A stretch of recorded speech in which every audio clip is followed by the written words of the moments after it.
Terima kasih bersama kami dalam Jogja Pagi ini dan saatnya kita akan berbincang-bincang dalam dialog Jogja Pagi ini. Mudik Lebaran 2025, keamanan dan kenyamanan menjadi prioritas utama. Pada saatnya nanti kami juga akan berikan kesempatan kepada Anda ikut berinteraksi langsung bersama dengan para narasumber kami melalui telepon, WhatsApp dan juga kanal YouTube kami RRI Jogja Official. Saya sapa terlebih dahulu narasumber-narasumber kami yang sudah terhubung melalui link Zoom meeting RRI Yogyakarta. Yang pertama ada Bapak Lazuardi SSITMM, beliau ini Kepala Seksi Pengendalian Lalu Lintas di Daerah Istimewa Yogyakarta. Assalamualaikum, selamat pagi Pak Las, kabar baik? Waalaikumsalam, selamat pagi, baik juga Mbak Prima. Alhamdulillah. Terima kasih ini Pak, di sela-sela aktivitas ini juga persiapan untuk menyambut pemudik begitu, ini menyediakan waktu untuk juga menyapa pendengar program 1. Matur nuwun Pak Las. Insya Allah. Dan juga sudah bersama kami Dr. Insinyur J. Dwiyoko Ansusanto MTIPU. Beliau ini dosen Prodi Teknik Sipil, sekaligus juga Kepala Laboratorium Transportasi Prodi Teknik Sipil Universitas Atmajaya Yogyakarta. Selamat pagi Pak Yoko, kabar baik? Selamat pagi Mbak Prima, kabar baik juga. Iya, terima kasih ini Pak Yoko di sela-sela jadwal mengajar ini juga menyediakan waktu untuk menyapa pendengar Pro 1 ini. Terima kasih Pak Yoko.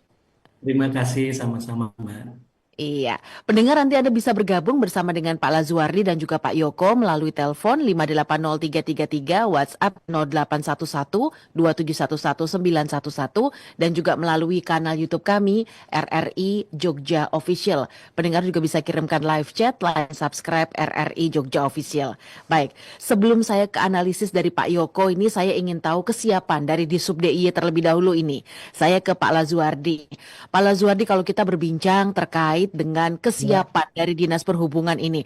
Karena kalau kita boleh bilang ini karena mudik adalah tradisi tahunan, mau tidak mau juga kesiapannya pasti juga lebih panjang begitu waktunya. Apalagi cukup spesial Pak, 2025 ini liburnya cukup panjang, kemudian juga di satu sisi sudah mulai operasi juga jalan tol yang ini bisa diakses dari luar DIY begitu. Seperti apa ini Pak kesiapan dari Dinas Perhubungan Daerah Istimewa Yogyakarta? Silakan Pak Lazuardi. Ya, terima kasih Mbak Prima. Selamat pagi juga Pak Joko. Terima kasih, selamat pagi Mas Laswardi. Ya, terima kasih. Jadi Dinas Perhubungan tentu saja tidak bergerak sendiri. Kita bersama jajaran terkait melakukan koordinasi untuk kesiapan-kesiapan dalam rangka menyambut pemudik Lebaran tahun ini. Nah, fenomena tahun ini memang ada prediksi peningkatan daripada tahun sebelumnya. Kalau menurut dari pusat itu ada peningkatannya sekitar 1,9%. Sementara kalau dari eh, kita sendiri itu peningkatannya sekitar 9%. Nah, perbedaannya karena dari pusat itu skala nasional ya. Kalau di kita kan di daerah. Nah, kemudian untuk wilayah DIY ada 2,3 juta yang diprediksi melalui jalur darat. Itu sudah kita koordinasikan dengan jajaran terkait dalam hal ini BPTD, yang Kementerian Pusat, BPTD, kemudian dari pihak pengelola terminal tipe A, karena ini 2,3 itu dari jalur angkutan umum ya, khususnya bis. Kemudian yang tadi di sebelum acara ini ada disinggung-singgung mengenai permintaan tertinggi itu di kereta api. Memang sejak 5-6 tahun terakhir itu permintaan di kereta api itu sangat tinggi. Dan di tahun ini peningkatannya kurang lebih 6% kalau nggak salah. Juga hampir sama 6%. Kemudian yang didominasi pemudik melalui jalur kereta api itu memang dari arah Jawa Barat dan Jabodetabek. Kemudian situasi yang ada saat ini, perkembangan infrastruktur di wilayah kita dengan adanya tol ini juga mempengaruhi pertumbuhan arus lalu lintas yang mungkin cukup signifikan di wilayah sisi timur, nah, khususnya sisi timur. Kemudian kemarin koordinasi dengan pihak Jasa Marga bahwasanya Taman Martani akan dibuka secara fungsional untuk exit tol, exit ya, untuk keluar saja. Nah, kemudian melihat situasi nanti mungkin di H plus itu akan dibuka sebagai entrance atau masuk. Tapi nanti melihat situasinya ya. Mhm. Sementara ini dari pantauan 2 hari posko kita, perkembangannya cukup lumayan.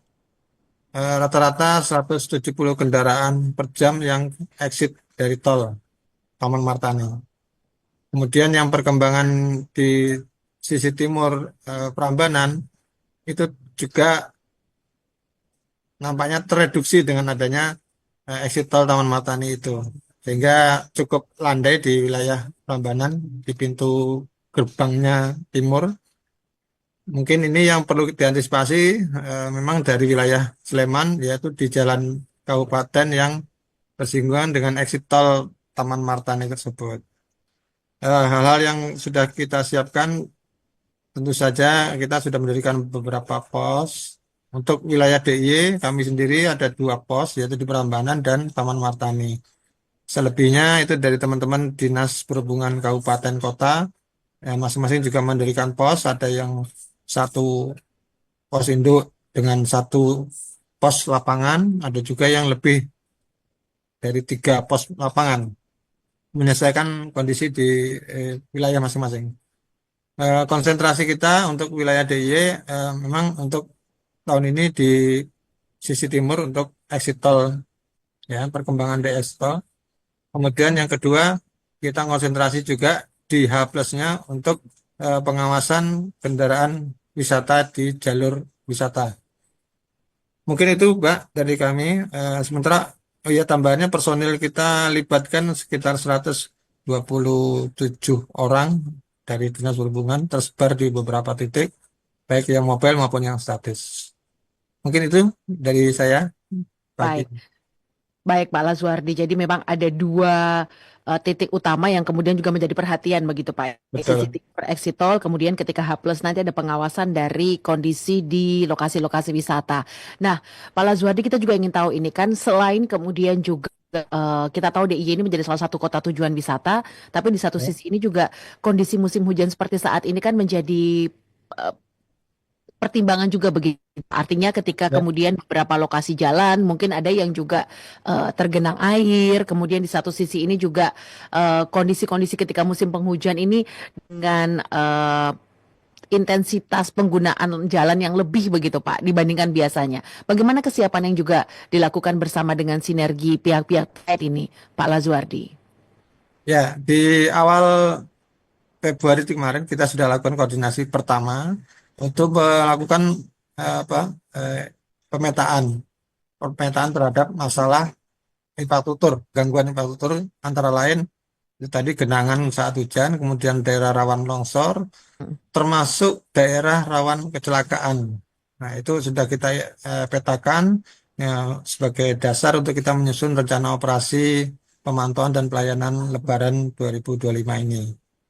Dari pemantauan yang untuk eh, daerah rawan bencana alam, termasuk banjir, genangan air, dan sebagainya, itu sudah kita lakukan.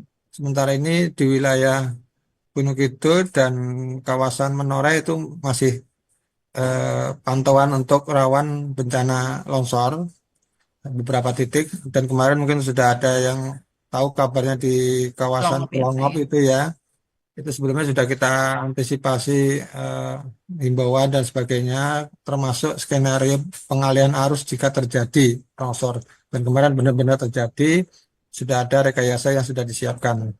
Nah, tentunya yang bergerak di lapangan dari teman-teman kepolisian bersama Dinas Perhubungan di wilayah setempat.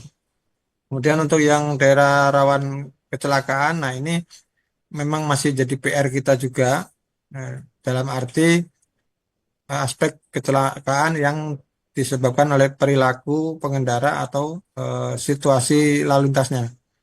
Contohnya kalau di wilayah kita itu yang masih kita sorot itu daerah Ring Road Utara, ya, kemudian jalur Jogja Wates itu yang paling tinggi untuk skala provinsi. Kemudian eh, untuk di wilayah jalur Jalan Magelang, Jalan Solo cenderung minim karena apa? Karena sudah ada median di tengah jalan sehingga ini membatasi eh, pertemuan arus yang berlawanan. Sementara kalau di Jalan Sudawates kan masih belum ada median di tengah sehingga itu masih sangat rawan. Dan beberapa kemarin sudah ada beberapa kejadian, alhamdulillah cuma kecil, ringan, hanya karena kesalahpahaman dan sebagainya.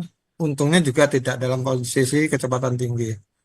Kemudian yang titik rawan yang kedua itu di jalur Serandakan atau itu ya juga masih masuk dalam rankingnya di 2019, itu ranking tertinggi kecelakaan lalu lintas yang khususnya eh, konflik antara jalur barat timur dengan akses dari kampung-kampung itu yang sering terjadi konflik. Mungkin itu yang bisa kami sampaikan. Mhm. Baik, jadi memang tidak hanya rawan dari bencana longsor maupun juga genangan air, tapi juga rawan kecelakaan lalu lintas ini tadi ya Pak Las ya. Betul. Baik. Baik, Pak Lazuardi, saya beralih ke Pak Yoko ini. Pak Yoko, ini tadi ada beberapa kesiapan yang juga dilakukan oleh Dinas Perhubungan dalam hal ini, kemudian juga bersinergi dengan holder terkait, karena kemudian juga ada DPU yang berkaitan dengan kondisi jalan, kemudian di satu sisi ini juga posko-posko mudik yang juga disiagakan untuk Dinkes, kemudian juga PMI, Pramuka, dan juga Rapi DIY. Nah, Pak Yoko, kita juga ingin tahu ini, ada beberapa catatan yang mungkin menjadi salah satu perhatian juga dari teman-teman akademisi begitu Pak, khususnya di daerah istimewa Yogyakarta sebagai salah satu lokasi tujuan mudik begitu. Apalagi tadi saya katakan 2025 cukup spesial seperti disampaikan juga oleh Pak Las tadi bahwa ada sisi timur exit tol ini yang kemudian mulai dioperasikan. Nah, bagaimana catatan-catatan yang dari teman-teman yang ada di bidang transportasi ini khususnya untuk DIY? Silakan Pak Yoko. Baik, terima kasih Mbak Prima. Jadi kalau dilihat dari judulnya, ini mudik yang nyaman dan aman gitu ya. Jadi kalau Terus yang Pak. sekarang itu di apa namanya ditambahkan infrastruktur untuk masuk ke kota Yogyakarta itu pasti akan membantu pergerakan dari luar ke dalam. Jadi kalau transportasi apa secara umum itu kan pergerakan orang maupun perpindahan barang. Nah, kita melihat DIY, di DIY ini kan eh, terdiri dari berbagai atau beberapa kabupaten yang saling apa namanya jaraknya itu tidak cukup jauh. Jadi ada dua dua pergerakan. Yang satu pergerakan masuk ke dalam provinsi dari luar ke dalam provinsi DIY. Tadi disampaikan oleh Pak Laswardi ada pintu masuk di Prambanan, kemudian yang di sebelah barat ada di Wates, kemudian di sebelah utara mungkin di Magelang gitu ya, atau di Sleman gitu. Maka itu sebetulnya pintu-pintu masuk yang apa, apa namanya, orang dari luar DIY, luar provinsi itu masuk ke kota atau ke provinsi DIY, nanti akan menyebar ke seluruh kabupaten yang ada di provinsi DIY. Nah, itu yang dari luar ke dalam. Nah, moda transportasi yang dipakai sebelum acara kita tadi ada apa dari luar menanggapi bahwa sekarang dominasi kereta api itu banyak dipergunakan oleh masyarakat untuk mudik, terutama di yang sekarang kita bahas ini adalah untuk yang ke Yogyakarta. Memang sekarang ini angkutan yang dari luar ke Yogyakarta itu sudah cukup baik ya, sudah cukup baik dan cukup nyaman. Saya kira apa yang dilakukan oleh memberikan fasilitas untuk angkutan mudik gratis itu juga saya kira cukup baik ya untuk menurunkan angka kecelakaan. Disampaikan oleh Pak Laswardi ada beberapa titik yang merupakan titik rawan kecelakaan DRK di Provinsi DIY. Nah, untuk misalnya seperti Jakarta ke Jogja atau Bandung ke Jogja atau Surabaya ke Jogja itu seyogyanya memang menggunakan angkutan angkutan umum ya, angkutan kereta api, angkutan mungkin bis, kemudian mungkin sekarang yang digagas oleh PAS sudah diimplementasikan penurunan tarif angkutan udara itu juga berpengaruh. Jadi pengaruhnya cukup signifikan untuk masyarakat yang akan mudik ke Yogyakarta. Nah, itu transportasi yang dari luar ke dalam. Nah, nanti yang dari dalam diri, yang di Provinsi DIY, yang terdiri dari kabupaten-kabupaten, ada Sleman, Kota, kemudian Gunung Kidul, Kulon Progo. Nanti transportasi di provinsi itu menjadi persoalan yang lain, persoalan tersendiri, yang bahkan mungkin lebih rumit daripada angkutan yang antar kota yang jarak jauh. Karena angkutan jarak jauh itu sekarang sudah ada tadi moda-moda transportasi kereta api, kemudian bis. Sekarang bis antar kota itu cukup nyaman, jadi ada sleeper bus dan sebagainya itu cukup nyaman.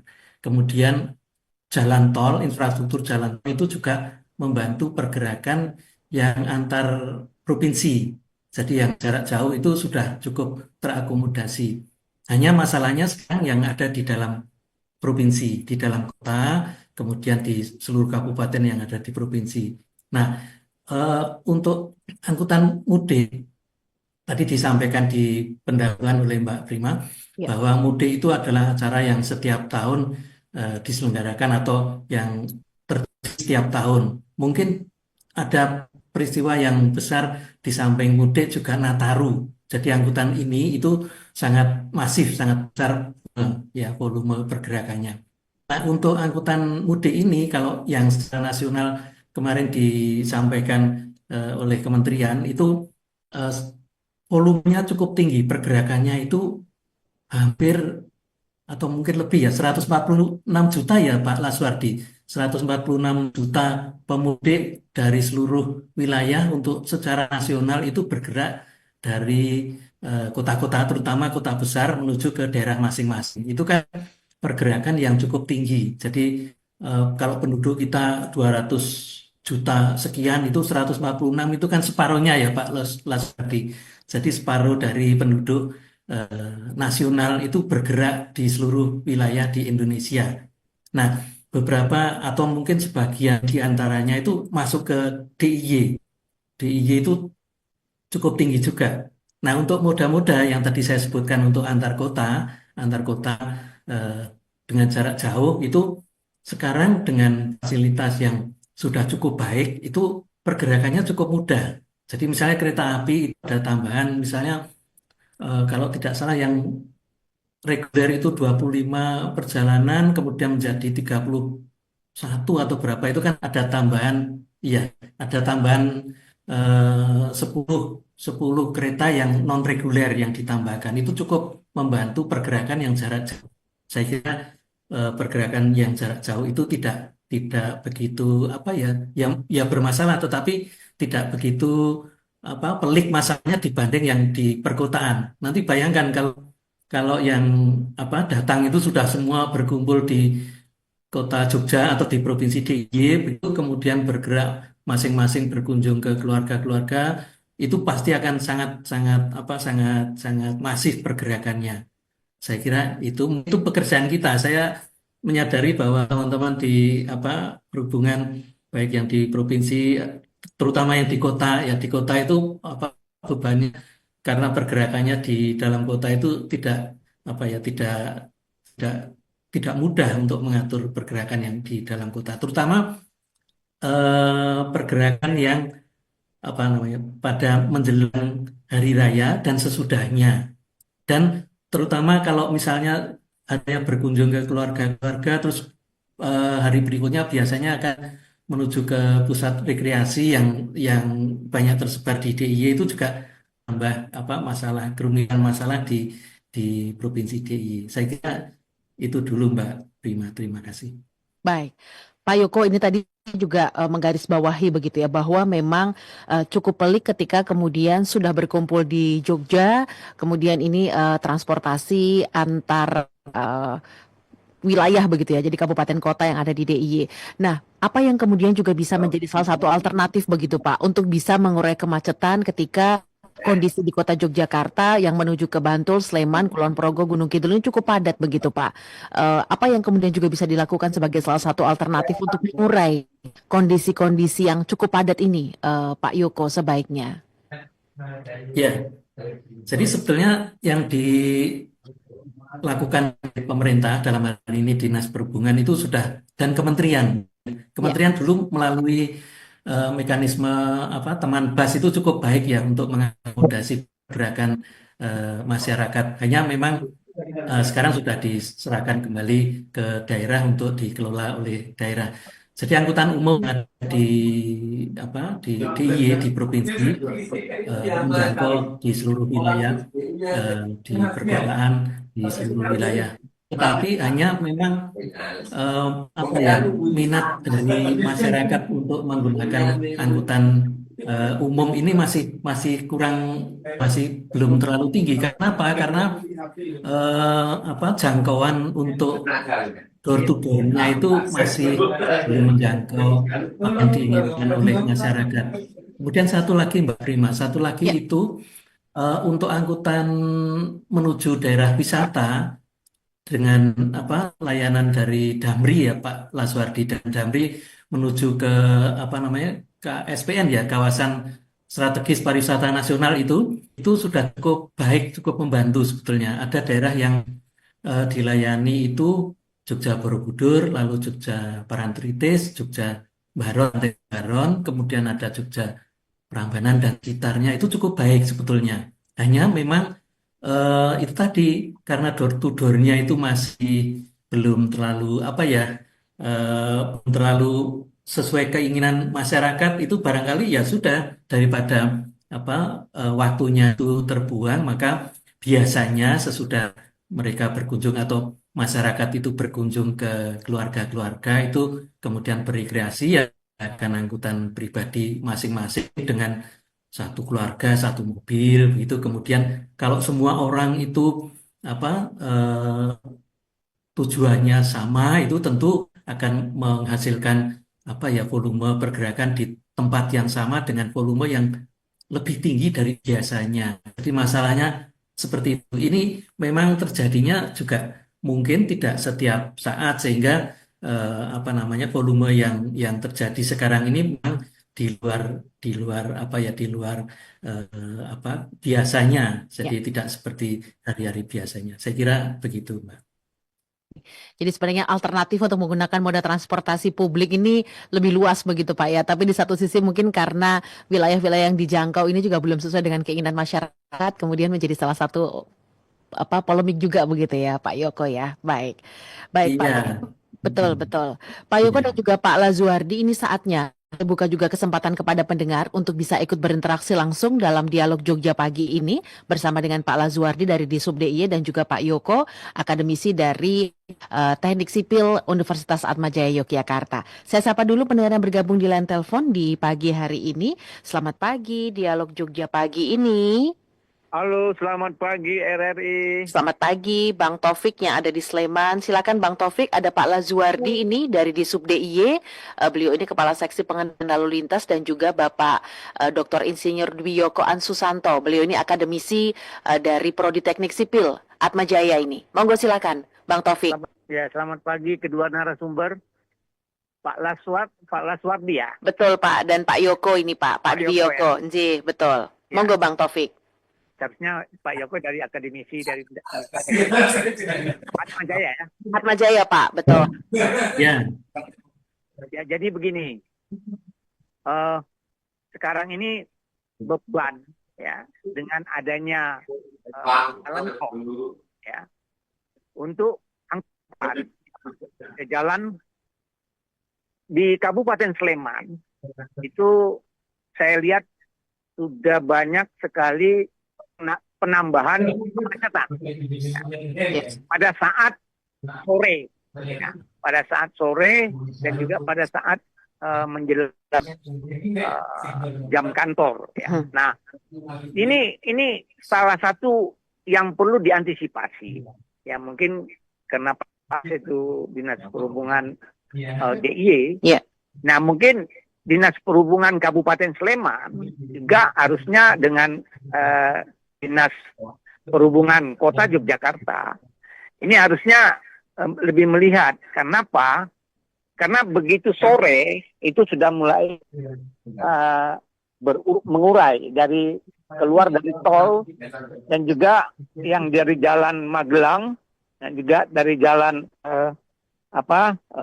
Kulon Progo masuk ke Kota Yogyakarta. Ini mulai ada pergerakan bis-bis dan mobil-mobil pribadi yang menuju ke Yogyakarta, khususnya ke daerah-daerah seperti Gunung Kidul, ya termasuk Bantul, termasuk juga daerah Kota Yogyakarta, Sleman. Nah, ini mungkin Bang Taufik melihat bahwa dengan barunya jalan tol ini, mungkin rambu-rambunya masih kurang banyak ya. Kenapa belum ada petunjuk? Karena saya juga kemarin sempat melihat, memantau, memonitor juga bahwa mereka turun dari tol ke bawah. Nah ini mereka melakukan arahnya itu kemana. Nah ini mungkin perlu koordinasi dengan Dinas Perhubungan Kabupaten Sleman untuk menambah rambu-rambu lalu lintas, menunjuk jalan alternatif, jalan-jalan yang harus di mana mereka.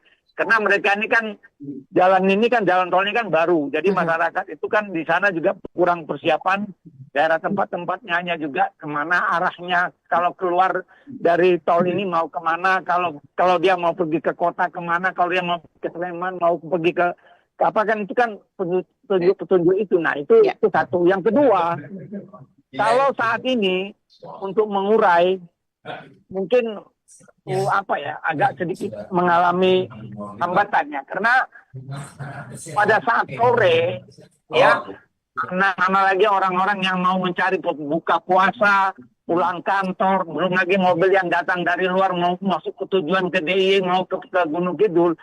Ini perlu ada satu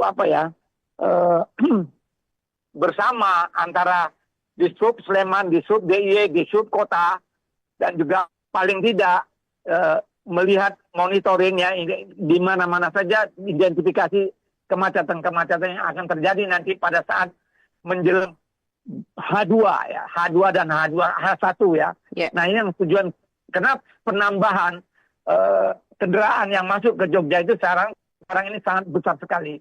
Jadi informasi kemarin dari Jakarta juga tol juga sudah mulai mengalami rame ya. Nah ini menjelang tanggal 29 sampai 30. Nah ini apa yang menurut Pak Las sebagai Disub DIY dan juga Pak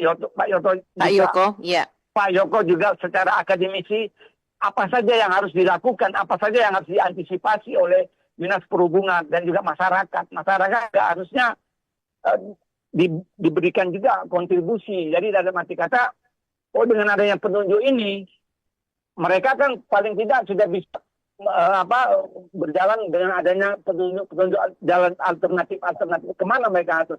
Nah, ini salah satu ya Bang Taufik ya, mungkin mudah-mudahan Pak Ras dengan Pak Yoko juga bisa memberikan satu pemahaman lagi untuk bagaimana para pendatang yang masuk DIY ini berjalan lancar, aman, DIY tetap istimewa. Terima kasih. Assalamualaikum warahmatullahi wabarakatuh. Waalaikumsalam warahmatullahi wabarakatuh. Terima kasih Bang Taufik yang ada di Sleman ini. Saya melihat tadi ada 3 padat ketika pagi dan sore, bagaimana bisa mengurai, kemudian juga rambu-rambu nanti bisa ditanggapi oleh Pak Las dan juga Pak Yoko ini. Terima kasih Bang Taufik ya yang ada di Sleman, Pak Lazuardi dan juga Pak Yoko. Ini saya bacakan ada beberapa WhatsApp yang dikirimkan oleh pendengar ini di 081127119111. Ini dari Pak Tikno yang ada di Sleman. Berkaitan dengan dibukanya exit tol Prambanan selama 24 jam dan juga exit tol fungsional Taman Martani ini, bagaimana kemudian juga Dinas Perhubungan dan Dinas Pariwisata menyikapi bakal banyaknya pemudik dan wisatawan yang masuk ke Yogyakarta, terlebih wilayah-wilayah seperti Gunung Kidul dan juga Bantul. Apakah memang ada strategi khusus untuk Dishub dan juga Dispar untuk melakukan rekayasa lalu lintas begitu? Baik, terima kasih Pak Tino yang ada di Sleman. Kemudian satu lagi nih Pak Yoko dan juga Pak Las, ini ada Ibu Ima yang ada di Sewon. Mbak Prima, mohon tanggapan dari pengamat transportasi atau akademisi begitu. Apakah dengan kebijakan pemerintah untuk harga tiket tahun ini, khusus tiket pesawat yang cukup signifikan penurunannya, ini juga bisa meningkatkan jumlah pemudik di Yogyakarta? Apakah juga perlu ada koneksi perjalanan dari Bandara YIA ke Kota Yogyakarta yang juga lebih mudah dan lebih banyak begitu? Terima kasih ini Bu Ima yang ada di Sewon dan juga Pak Tiko yang ada di Sleman. Pak Lazuardi bisa menanggapi terlebih dahulu sebelum saya ke Pak Yoko ini. Silakan Pak Laz. Ya, terima kasih Mbak Prima. Ini untuk yang pertama dari Pak Taufik nggih, Leres Pak.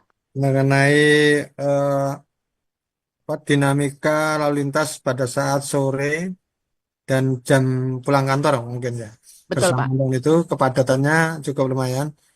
Ya, kalau di sisi kami sesuai dengan tusi kewenangan di kami pertama melakukan pengendalian dari aspek ATCS-nya, Area Traffic Control System, yaitu untuk mengendalikan apil atau lampu merah itu kita kendalikan, di mana arus yang terbesar itu yang kita prioritaskan, durasi waktu hijaunya lebih banyak. Seperti itu salah satunya. Kemudian di ATCS juga ada terkonek dengan ATCS dari wilayah setempat. ATCS di Dinas Perhubungan Kabupaten Sleman dan Dinas Perhubungan Kota Yogyakarta, yang dalam rangka ini biasanya pada jam-jam tersebut tim dari sisi roomnya ATCS melakukan koordinasi untuk penanganan pelepasan atau penarikan arus mana yang akan diutamakan.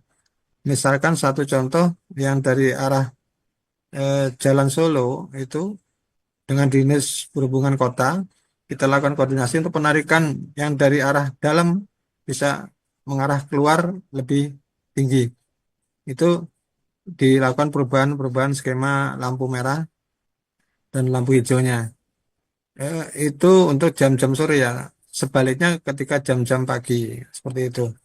Kemudian yang di wilayah Sleman juga begitu, khususnya di Simpang Denggung, kemudian Simpang Tempel, kemudian ada yang di Simpang Meguwo dan sisi Simpang UPN. Nah, seperti itu. Itu beberapa skenario sudah disiapkan secara baku oleh tim sisi room. Jadi pada kondisi tertentu kita lakukan skema yang seperti ini, kondisi tertentu kita skema yang seperti ini. Hal itu sudah dilakukan untuk di kami. Sementara untuk secara teknis lapangannya, Itu kita koordinasikan juga dengan teman-teman dari jajaran kepolisian, teman-teman dari kepolisian khususnya dari Polresta Sleman itu sudah sering sekali koordinasi dengan tim kami di ATCS di titik mana yang pengendaliannya tidak bisa dikendalikan dari sisi room. Jadi kalau pengendalian harus di setting ulang, biasanya teman-teman harus ke lapangan. Nah, itu butuh waktu. Jadi kita ada koordinasi semacam kerjasama untuk membuka satu panel untuk melakukan rekayasa lampu apilnya di titik simpang tertentu.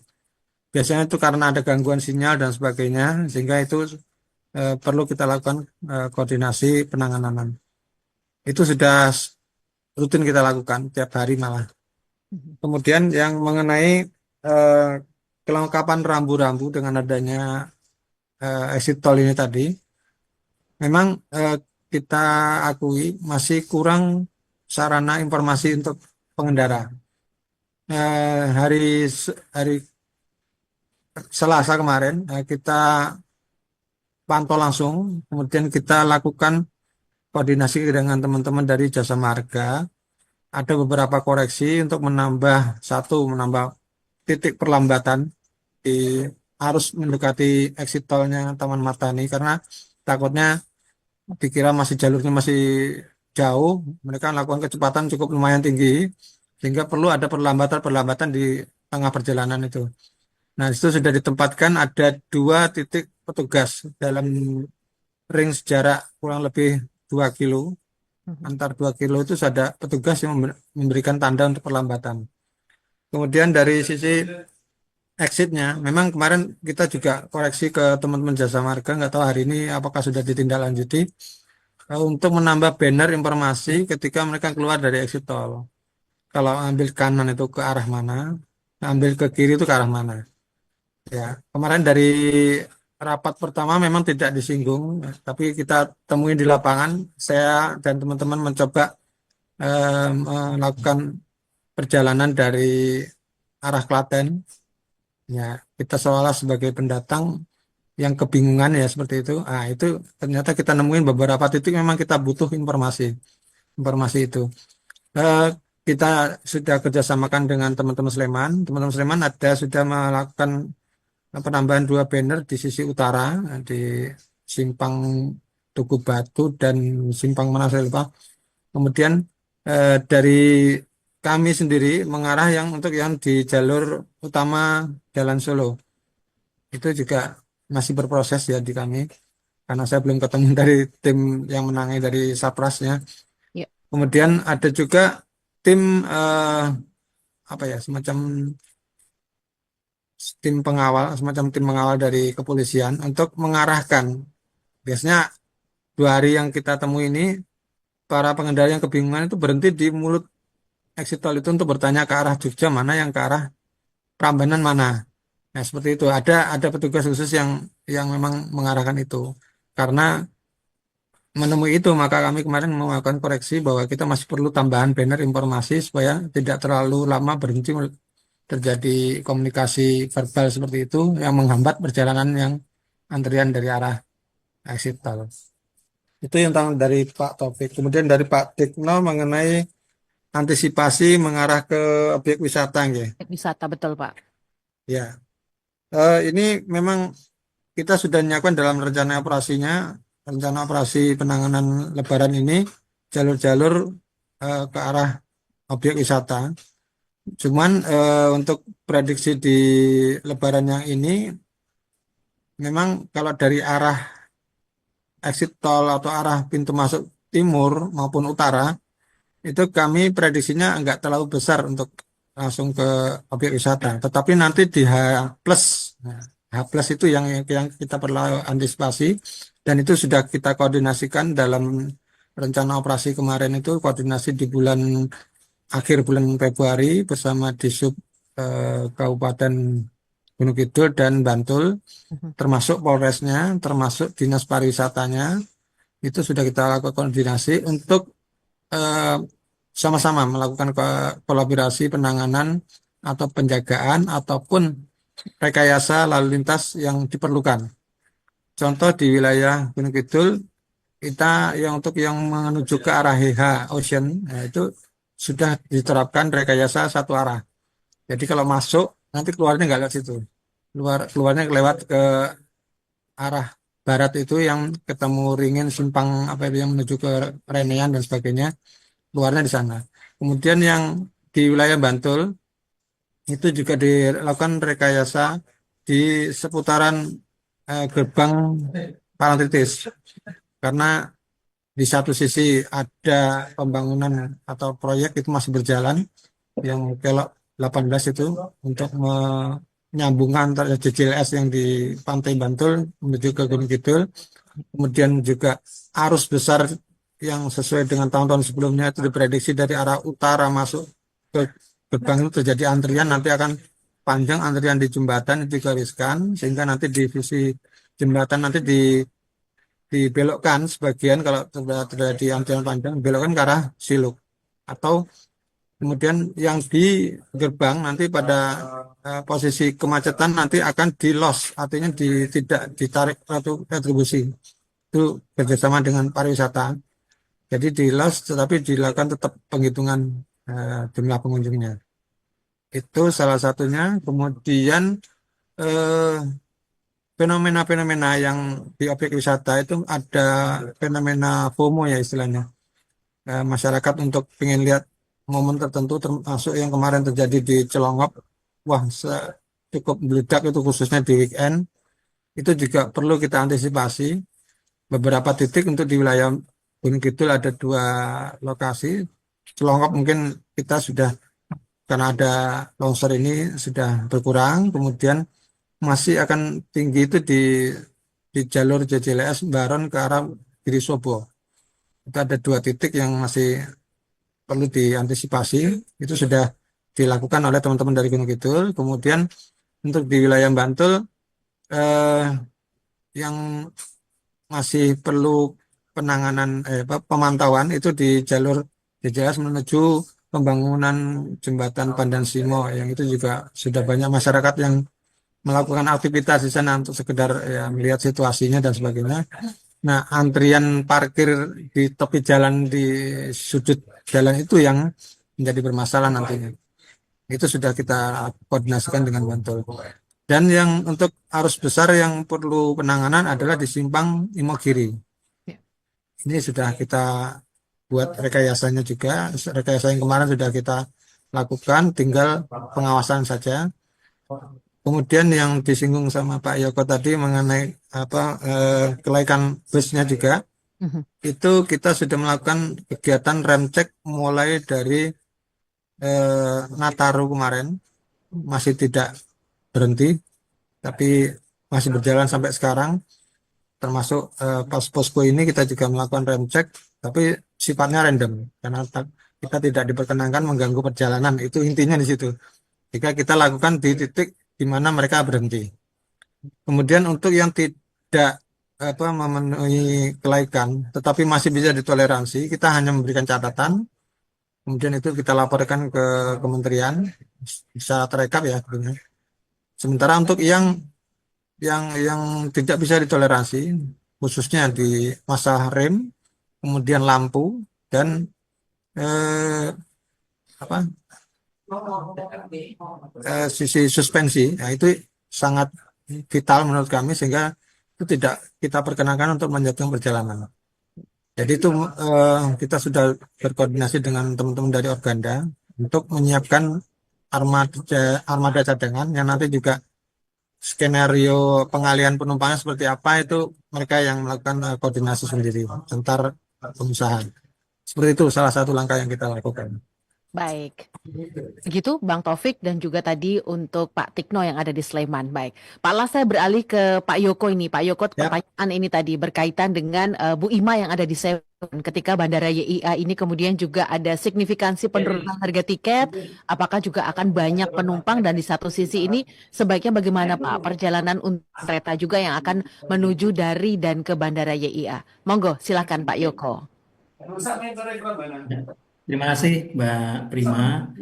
Tadi ada dari Ibu Ima dari Bantul ya. Jadi Nggih. memang betul yang di apa implementasikan sekarang penurunan tarif angkutan udara itu memang berpengaruh terhadap jumlah penumpang. Bahkan sekarang ada penambahan ekstra penerbangan yang jumlahnya mungkin juga cukup cukup banyak juga. Hanya memang itu terkait juga dengan masalah kapasitas dari bandaranya sendiri.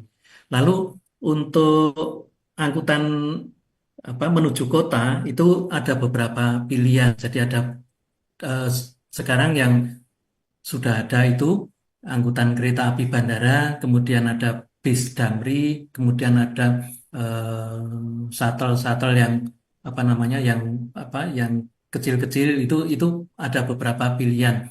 Memang eh, di masa biasa pun itu kadang angkutan kereta api itu seringkali sudah kapasitasnya itu sudah terpenuhi sehingga kadangkala penumpang itu juga tidak mendapatkan tiket pada saat yang dibutuhkan. Itu terjadi di hari-hari biasa. Mungkin kalau penambahan angkutan kereta api itu karena terkait dengan GPK, grafik perjalanan kereta api yang sudah jadwalnya itu sudah ditentukan dan terkait dengan jalur utama di jalur Jogja, jalur utama menuju ke eh, mana ke Bandung, ke Jakarta itu karena yang tersambung dengan kereta bandara itu menuju ke itu juga melewati jalur utama, maka penambahan itu tidak bisa dilakukan dengan mudah dan berkaitan juga dengan ketersediaan transitnya. Jadi tren yang sekarang ada itu barangkali bisa hanya dipakai untuk frekuensi yang sekarang ada. Memang kalau untuk animo angkutan mudik dalam moda angkutan udara itu terjadi peningkatan. Jadi peningkatannya ya cukup signifikan. Kalau misalnya biasanya angkutan udara itu penerbangannya kalau nggak salah sekitar 90 penerbangan di Bandara YIA untuk dan datang itu kemudian ditambah dengan penerbangan ekstra selama mudik Lebaran. Mungkin jumlahnya saya tepatnya kurang kurang tahu. Kalau tidak salah ada penambahan sekitar berapa mungkin lebih dari 10 penerbangan ekstra. Tetapi memang dampak dari penurunan tarif itu memang terjadi di jumlah penumpang terutama selama mudik Lebaran ini. Dan eh, untuk melayani angkutan menuju untuk angkutan dari bandara menuju kota itu saya kira beberapa alternatif pilihan tadi itu bisa diambil untuk kalau tidak dijemput oleh keluarga. Biasanya kalau jumlahnya banyak itu biasanya dijemput oleh keluarga, tetapi kalau hanya tidak banyak itu biasanya menggunakan jasa angkutan kereta api atau Damri atau shuttle yang lain. Hanya begini, untuk kenyamanan, ini kan untuk kenyamanan dan keamanan. Eh, Sebaiknya memang disesuaikan antara jadwal dari kedatangan atau keberangkatan dari bandara maupun menuju ke bandara YIA dengan tiket kereta api maupun tiket shuttle yang Damri atau yang lain, sehingga tidak terjadi misalnya sudah datang kemudian kita masih harus mencari lagi, dimudahkan dengan adanya aplikasi untuk pemesanan tiket baik untuk yang kereta api bandara maupun untuk yang shuttle Damri. Saya kira untuk kenyamanan dan barangkali keterjaminan dari keberangkatan para penumpang, ya saya kira itu. Kemudian mungkin juga barangkali eh, menyangkut dari sisi waktunya. Kalau memang sekarang ini terpaksanya tidak bisa naik kereta api karena sudah penuh, maka ya sudah mencari alternatif yang lain. Hanya memang waktu yang paling singkat itu adalah menggunakan kereta api bandara, hanya mungkin sekitar 45 menit atau mungkin 50 menit sudah sampai. Kalau menggunakan angkutan mobil atau angkutan Damri mungkin sekitar 1 jam. Saya kira itu Mbak Prima. Baik. Begitu Ibu Ima yang ada di Sewon Bantul, jadi memang cukup signifikan begitu ya, akan ada kenaikan begitu dari sisi jumlah penumpang ini. Baik, Pak Yoko dan juga Pak Lazuardi, kita rehat dulu sejenak. Nanti akan kita kembali lagi dalam dialog Jogja pagi ini. Tetap terhubung sama kami sih melalui link Zoom meeting RRI Yogyakarta. Pendengar tetap bersama kami dalam dialog Jogja pagi ini.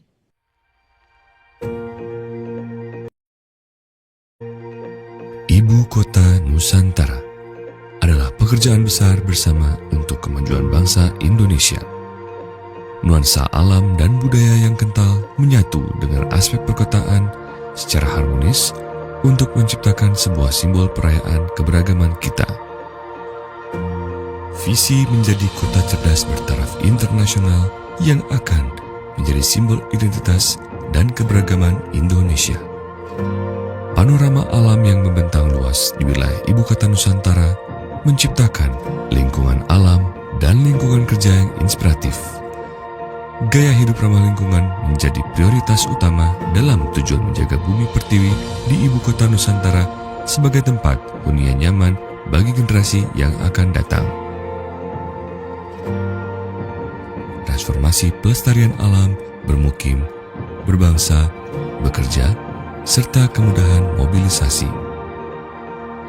Sebagai pusat transformasi pelestarian alam, Ibu Kota Nusantara mengedepankan preservasi dan restorasi hutan sebagai langkah pertama dalam pembangunan. Hutan Ibu Kota Nusantara menjadi titik di mana penduduk dan pengunjung bisa menemui keanekaragaman hayati Indonesia. Ibu Kota Nusantara merupakan ikon yang mencerminkan nasionalisme, identitas budaya, sosial, dan agama.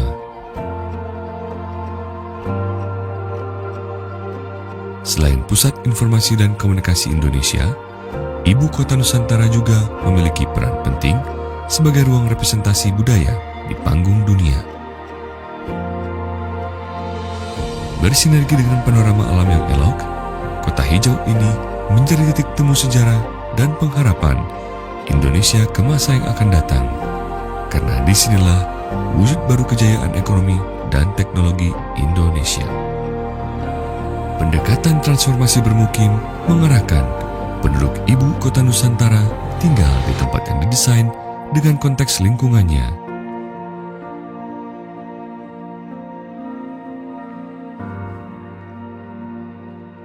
Karakter bangunan dengan struktur panggung digunakan sebagai upaya mengusung pelestarian alam dan budaya Nusantara. Infrastruktur Ibu Kota Nusantara. Terima kasih pendengar masih bersama kami dalam dialog Jogja pagi ini. Mudik Lebaran 2025, keamanan dan kenyamanan menjadi prioritas utama. Masih bersama dengan para narasumber kami, Bapak Lazuardi SSITMM, Kepala Seksi Pengendalian Lalu Lintas Dinas Perhubungan Daerah Istimewa Yogyakarta, dan juga Bapak Dr. Insinyur J. Dwiyoko Ansusanto, MTIPU, dosen Prodi Teknik Sipil sekaligus juga Kepala Laboratorium Transportasi Prodi Teknik Sipil Universitas Atmajaya Yogyakarta. Pak Lazuardi dan juga Pak Yoko, ini tidak terasa 54 menit lepas dari 8 pagi, tapi kita ingin ada beberapa catatan penting ini yang kemudian juga perlu diperhatikan oleh para pemudik, tentunya juga yang akan masuk dan ke daerah istimewa Yogyakarta. Dari Pak Yoko dulu, nanti ditutup oleh Pak Lazuardi ini. Pak Yoko, silahkan ini beberapa pesan penting untuk pendengar, khususnya warga DIY dan juga nanti akan masuk ke daerah istimewa Yogyakarta. Silahkan Pak Yoko. Baik, terima kasih Mbak Prima. Jadi begini, kalau untuk dari sisi keamanan, tentunya kita tidak bisa hanya mengandalkan penyediaan yang disediakan oleh pemerintah. Nanti kasihan Pak Lazuardi dan teman-teman di Dinas Perhubungan. Jadi kita harus sama-sama bersinergi. Kita sebagai pengguna juga harus memikirkan bagaimana nanti perjalanan kita itu berjalan dengan lancar sehingga tidak merepotkan semua pihak. Memang dari sisi pemerintah selaku penyedia infrastruktur dan segala macamnya itu memang yang berkewajiban. Hanya kita sebagai pengguna itu setidaknya itu mempersiapkan diri sebelum melakukan perjalanan. Misalnya contohnya begini, seandainya kita mau melakukan perjalanan menggunakan mobil pribadi, maka dan terutama untuk jarak jauh ya, maka dipersiapkan segala sesuatunya. Kita cek kendaraan kita dengan teliti semuanya, apalagi misalnya sekarang banyak kendaraan listrik ya, mobil listrik itu kita cek jarak kita yang mau kita tempuh itu seberapa jauh. Nanti ada pengisian untuk daya itu di mana. Jangan sampai di tengah jalan kita kehabisan energi sehingga tidak bisa melakukan perjalanan. Kemudian juga kalau mau masuk jalan tol, ini terjadi dengan kendaraan saya sendiri waktu itu. Jadi dicek semuanya untuk kesiapan dari sisi mesin, dari sisi yang lain-lain, dari sisi surat-surat. Kemudian dari kesiapan mengenai saldo untuk misalnya kita tapping di jalan tol sehingga jangan sampai merepotkan kendaraan yang ada di belakangnya. Ini terjadi Pak Laswardi ya, mungkin beberapa atau mungkin tadi malam atau kemarin ya, sampai Keren. antrian itu macet di belakangnya itu 1 kilometer, jangan sampai merepotkan orang lain. Saya kira itu dari sisi kesehatan kita jaga. Kalau misalnya kita lelah, ya kita beristirahat sejenak nanti untuk melanjutkan kembali, mungkin beristirahat di rest area dan sebagainya. Ya, kemudian kalau untuk menggunakan angkutan umum, yaitu tadi saya kira sebaiknya dipersiapkan jauh-jauh hari sehingga tidak menimbulkan masalah bagi kita maupun bagi pihak yang lain. Saya kira dari saya itu saja, Mbak Prima. Baik, terima kasih Pak Yoko beberapa catatan pentingnya. Pak Lazuardi menutup perbincangan kita di hari ini. Monggo, silahkan Pak Lazuardi. Wah, jadi ampun nih penutupnya. Nah, jadi kami hanya menghimbau, pertama, seperti yang sudah disampaikan sebagian oleh Pak Yoko tadi, kesiapan dari pemudik, baik itu pemudik angkutan umum maupun pemudik angkutan kendaraan pribadi. Nah, yang kami dorong untuk kami himbau itu adalah kita mudik dengan cerdas. Dalam arti kita pastikan tujuan kita itu dinamikanya seperti apa dan pilihan transportasi apa yang kita ambil. Kemudian untuk itu berarti kita harus mempersiapkan hal-hal apa saja yang harus kita sediakan. Kemudian kita melakukan perencanaan mudik itu apakah di H- sampai H+ itu, ataukah di luar itu, ataukah justru di hari H1 dan H2. Itu juga masing-masing ada resikonya. Sehingga itu juga harus kita persiapkan. Dan harapan kami pemudik yang hadir masuk ke wilayah DIY bisa menikmati, bisa menjadi pemudik yang menjadi lebih bersosialisasi dengan masyarakat DIY khususnya, sehingga harapan kami mudik ini menjadi mudik yang nyaman sehingga lebaran yang berkesan. Itu tagline kami. Mudik nyaman, lebaran berkesan. Seperti itu, Mbak. Kami Baik. kembalikan. Terima kasih Pak Lazuardi. Mudik nyaman, lebaran berkesan, ini luar biasa. Salam sehat selalu Pak Yoko dan juga Pak Lazuardi bersama dengan jajaran di Atma Jaya dan juga di Dinas Perhubungan Daerah Istimewa Yogyakarta. Matur nuwun sudah bersedia berbincang-bincang di hari ini, memberikan wawasan yang luar biasa pada pendengar. Selamat beraktivitas kembali Pak Lazuardi dan juga Pak Yoko. Selamat pagi. Pagi. Terima kasih, selamat pagi. Pak Yoko. Terima kasih. Terima kasih Pak Laswardi, Mbak Prima. Matur nuwun. Baik. Pendengar, demikian tadi perbincangan kami dalam Dialog Jogja pagi ini. Terima kasih untuk Anda yang sudah bergabung. Kami kerabat kerja yang bertugas pamit undur. Selamat pagi, selamat beraktivitas.